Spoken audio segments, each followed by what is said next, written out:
Corona काल के दौरान हमने देखा है कि देश और प्रदेश में बेरोजगारी की दर बढ़ी है, आर्थिक गतिविधियां रुकी हैं, आंकड़े चाहे जो कहें, लेकिन जो व्यवहार में है, छोटे व्यापारी हैं, कम कामकाजी लोग हैं, उन्होंने सीधे सीधे अपनी आर्थिक गतिविधियों पर कोरोना का प्रभाव देखा है। खासकर कॉस्ट कटिंग के नाम पर बड़े पैमाने पर छटनी हुई है। छटनी नहीं हुई है तो कार्य के घंटे बढ़ाए गए हैं, वेतन में कटौती की गई और बड़े पैमाने पर नौकरियां खत्म हुई है। लेकिन जो हम आपको वाकया बता रहे हैं, टाइम्स ऑफ इंडिया की खबर है कि भोपाल रेलवे डिवीजन ने कोरोना काल के दौरान पिछले 5 सालों में 719 पद हैं जिन्हें खत्म कर दिया है।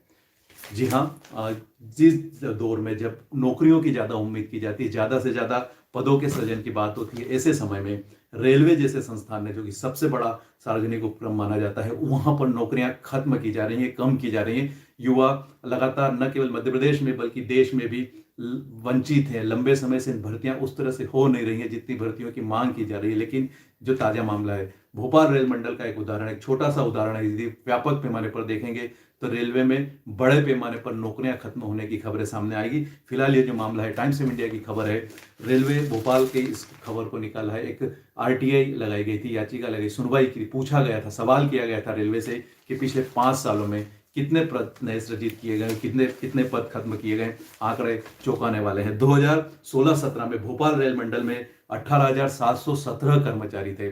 आज जब 2020-21 की बात करते हैं, 5 साल बाद हम स्थिति देखते हैं, तो वहाँ 17,998 कर्मचारी रह गए, यानी 1,402 कर्मचारी खत्म, 402 पद खत्म किए गए हैं। हालांकि रेलवे ने कहा है कि इन दिनों में सबसे ज्यादा पद सृजन भी किए गए, 683 पद सृजन किए गए हैं। लेकिन जो पूरा आंकड़ा हम देखते हैं, 719 पद हैं जिन्हें हमेशा के लिए खत्म कर दिया गया है। जो आंकड़ा है, तो 5 सालों में यदि हम देखते हैं कि सबसे ज्यादा यदि पद खत्म किए गए हैं तो वो कोरोना काल के दौरान 2019-20 के दौरान किए गए हैं। रेलवे ने भोपाल मंडल में 735 पद खत्म कर दिए। ऐसे पद जिन पर अब कभी भर्ती ही नहीं होगी, ऐसे पद जिस पर लोग कार्य कर रहे थे वे सेवानिवृत्त हुए और उनके रिटायर्ड होते ही, उनके सेवानिवृत्त होते ही पद खत्म कर दिए गए। यानी कोरोना काल की मार के दौरान रेलवे ने एक तरह से अवसर का लाभ उठाया है। एक अवसरवादी आपदा में अवसर खोजा, रेलवे ने पद खत्म कर दिए। और ये चिंता की बात इसलिए भी है कि रेलवे का निजीकरण तेजी से किया जा रहा है। भोपाल रेल मंडल की बात इसलिए भी एक उदाहरण की तरह, नजीर की तरह सामने रखी जाएगी क्योंकि भोपाल देश के उन शहरों में शामिल है जहां पर रेलवे का निजीकरण सबसे पहले हुआ है।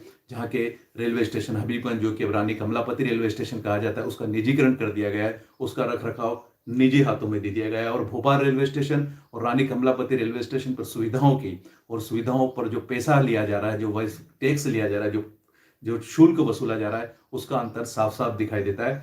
निजीकरण की आहट के बीच में, निजीकरण के खतरों के बीच में सरकारी नौकरियां, रेलवे की नौकरियां खत्म करने का जो संकेत है, यह भी मध्य प्रदेश में से एक नजीर के रूप में सामने आ रहा है, जो संकेत देता है कि आने वाला समय सरकारी नौकरियों को लेकर और बेरोजगारी को लेकर ठीक नहीं है।